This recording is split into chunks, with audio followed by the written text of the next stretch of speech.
अरे नहीं, आपके अंदर बहुत योग्यता है। गुरु शिष्य कहीं जा रहे थे, शाम हो गई, रात रुकने का प्रोग्राम बना लिया। एक किसान के खेत में घर था, वहाँ गए, किसान से बोले रात रुकना चाहता हूँ। किसान बोला अहो भाग्य, रात ठहर जाएगी। रात रुके। किसान ने पूछा कुछ भोजन करोगे महाराज? बोले भोजन की इच्छा नहीं। बोले दूध पी लो थोड़ा थोड़ा। दूध पिलाया। किसान से गुरु ने पूछा कि परिवार कैसे पालते हो? ये खेत किसका है? बोले खेत अपना है महाराज, 20 एकड़। बोले इसमें तो घास लगी, कोई फसल नहीं। बोले खेती नहीं करता हूँ, एक भैंस है, उससे काम चल जाता है।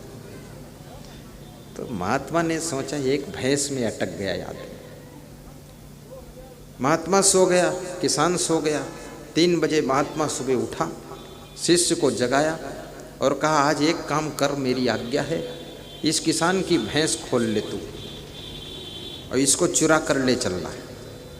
शिष्य ने कहा गुरुदेव जिंदगी भर आपने कहा था चोरी करना पाप, और फिर आप कह रहे हो भैंस चुराना, मैं तो नहीं चुराऊंगा।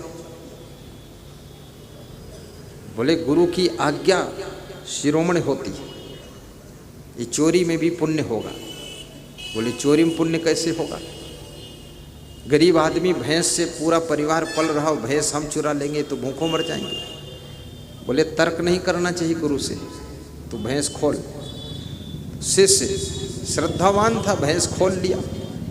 गुरु शिष्य दोनों भैंस चुरा कर ले गए। किसान सवेरे 5 बजे उठा, देखा ना भैंस है ना वो साधु लोग। इसलिए अनजान अनजान साधु को रखना मत, नहीं तुम्हारी भैंस ले जाएगा, भैंस नहीं पाएगा तो तुम्हारी रजाई उठा ले जाएगा।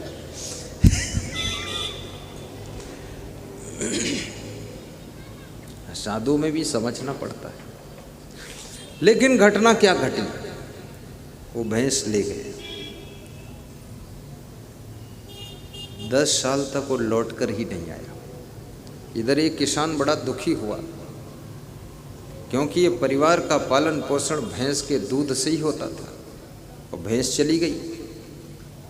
2-3 दिन तो दुख मनाया, फिर मजदूरी करने गया।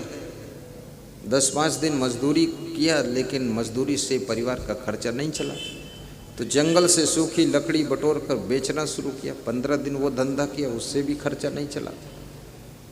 सोचा करूं क्या मैं? तो जो 20 एकड़ खेत पड़ा था उसकी जुताई करवा कर फसल बोया, गेहूं। 20 साल से पड़ा था खेत, उपजाऊ भूमि हो गई थी, खेत भी रेस्ट पा गया था। तो उसमें 400 कुंटल गेहूं हुआ 20 एकड़ में। उस गेहूं को बेच करके उसने 10 भैंस खरीदा, बाउंड्री उठाया और मकान भी बनाना शुरू किया। फिर खेती शुरू किया और भैंस पालन भी शुरू किया। 10 साल में उसने बहुत सुंदर बंगला खड़ा किया, कार लाकर खड़ी किया, फूल पौधे पार्क लान सब तैयार किया। बड़े ठाठ बाट हो गए उसके। महात्मा ने 10 साल बाद अपने शिष्य से कहा कि अब चलो उस किसान के घर एक रात और मेहमान हो जाते हैं। शिष्य ने कहा गुरुदेव पिटाई होगी, खाम खा क्यों जाओगे?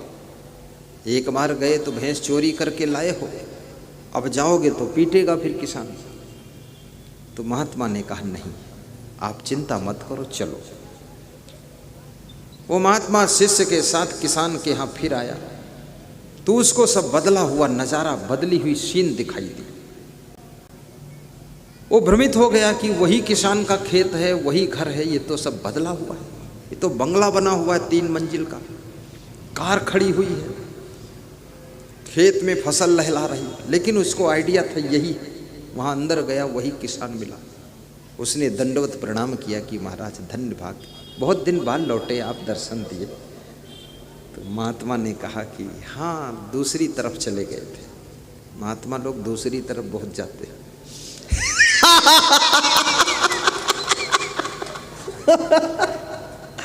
वो दूसरी तरफ गए।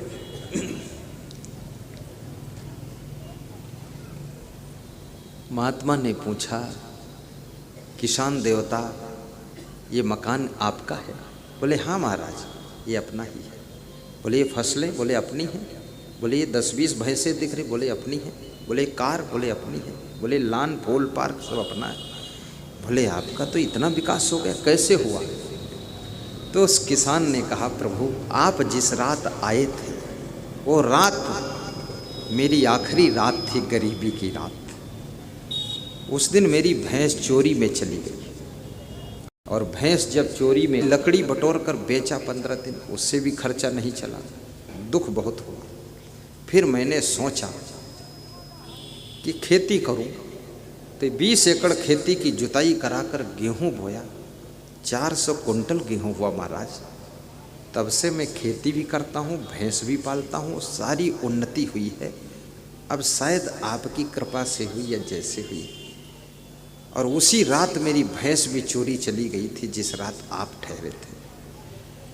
तो वो जो गुरु था वो मुस्कराया, और शिष्य जो था वो डरा कि भैंस की चर्चा शुरू हो ही गई है। चोर की दाढ़ी में तिनका। गुरु ने अपना कमंडल खोला और कमंडल से 10,000 रुपये निकाल करके उस किसान देवता के हाथ पर रख दिया। कहा, ये आपकी भैंस की कीमत है, भैंस कोई और नहीं चुराया था। किसान देवता, मैंने आपकी ज़िंदगी को बदलने के लिए, आपकी गरीबी को दूर करने के लिए, भैंस में आप अटके पड़े थे उस अटकाव को ख़त्म करने के लिए मुझे एक रात आपके यहाँ चोर बनना पड़ा। उस भैंस को बेचा हूँ, ये 10,000 रुपये लीजिए। अब आपको फला फूला देखकर, उन्नतशील देखकर, आपका बंगला कार सब देख करके मेरा दिल भर गया। मैंने इसीलिए चोरी किया था ताकि तुम्हारी गरीबी मिट जाए और तुम माला माल हो जाओ। और